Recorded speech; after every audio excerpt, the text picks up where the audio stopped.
Welcome to I'm Your Target Demographic, and today we're diving into the concept of cults. In my earlier video outlining Scientology, debates have arisen in the comments about cults versus religions, and what the difference really is. So I thought it'd be useful to look at what these two terms really mean, and how they're used, as well as some defining factors in both. This is meant to stir dialogue and debate and hopefully make sure we're all on the same page. If your first instinct is to head down to the comments and write "all religions are cults" in big capital letters, I'd encourage you not to. This is a discussion about why labeling matters, why context matters, and why every opinion is subjective. Let's start by looking at what defines a religion. Merriam-Webster's dictionary calls religion the service and worship of God or the supernatural, or a commitment or devotion to religious faith or observance. They have another definition that might come into play here that also calls religion a cause, principle, or system of beliefs held to with ardor and faith. In case you need a definition of ardor, it means passion. So by this definition, religion is typically about God, or gods plural, and the passionate commitment to these principles.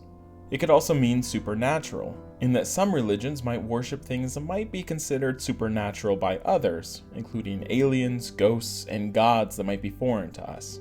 However, the second definition also allows for religion to be about a cause or a principle, without a supreme being to worship, which is why some religions might lack the godlike figure but instead focus on the belief system and principles instead. Now, let's look at the definition of cult, again with the Merriam-Webster verbatim definition. A cult is a religion regarded as unorthodox. Or we have a secondary definition that says it can be a great devotion to a person, idea, object, movement, or work. Let's start by looking more closely at that first definition. A religion regarded as unorthodox. This definition is problematic in that it's entirely subjective. What I view as unorthodox might be completely normal for someone else. And this is the problem with the label of cult, in that by calling something a cult, you're already showing your own internal bias. It's unconventional and untraditional, to you anyways. The second definition calls a cult a devotion to a person or idea, etc. In the definition for religion, it points to a worship of a god or gods. So things that tend to be called cults usually venerate a person instead, a figurehead at the front of the church or organization or group, instead of the values that they claim to practice. We're starting to transition now into the common factors that tend to go along with something being called a cult. Since it's a subjective label, I'm going to try my best not to make the case for something being a cult, but I'm going to outline common factors that most quote-unquote cults in recent history have shared. What factors play into someone making the judgment in their own head that something is a cult, an unorthodox religion, versus a more quote-unquote legitimate religion? The first factor to consider is time.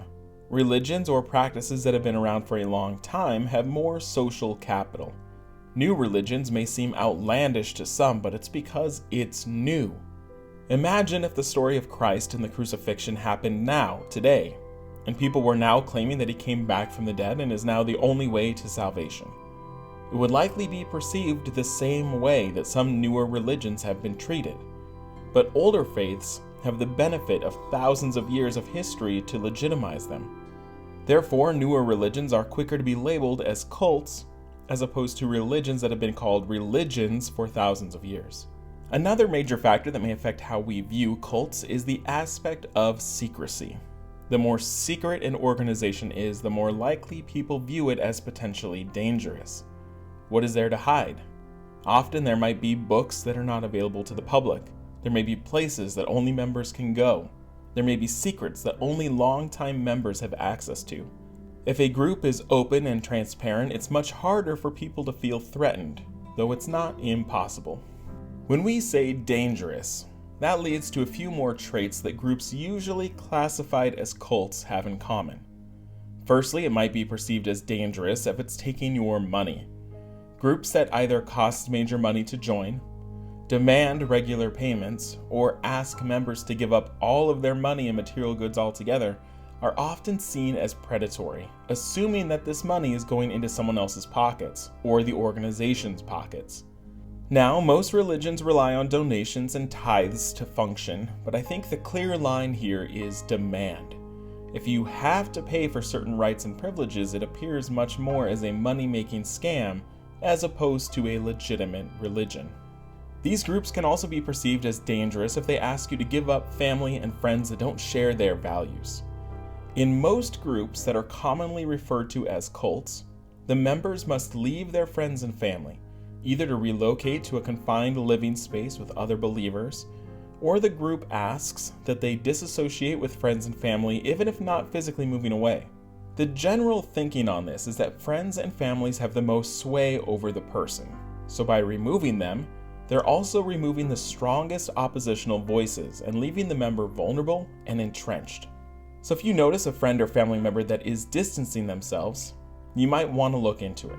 Now, some religions might encourage them to surround themselves with good role models and like-minded friends, which could be very different than asking them or demanding them to leave their friends and families behind.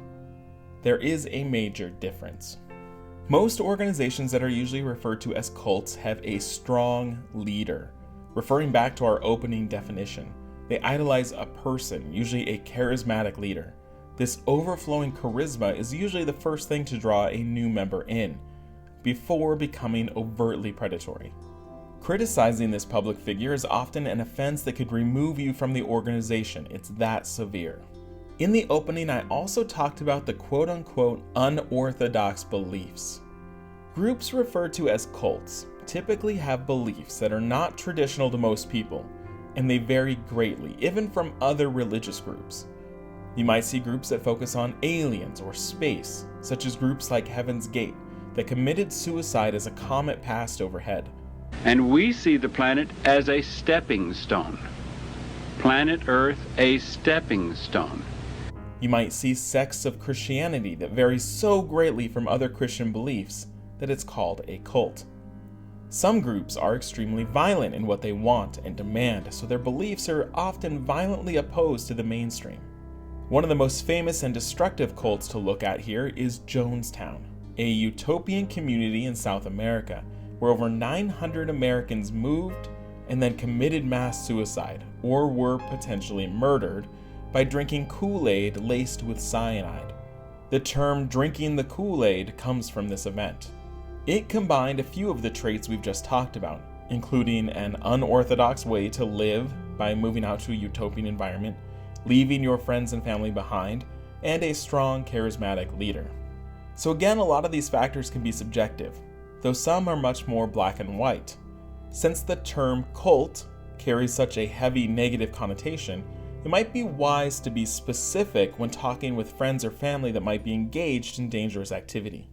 Using verbiage like, "I don't like that you distance yourself from family," or "It doesn't seem right that you have to pay so much money for this," might be more effective than "you're in a cult." It might draw an immediate defensive posture. No one believes they're in a dangerous situation until it's too late, in most cases. After this video, we're going to continue doing videos every once in a while about religions, some of which might border on cult-like properties, and others that have a much longer history and probably more favorable reputation. But if you want to check out our other religion videos so far, a few are on the screen for you. Thank you for watching, and head down to the comments for some dialogue and debate if you feel up to it.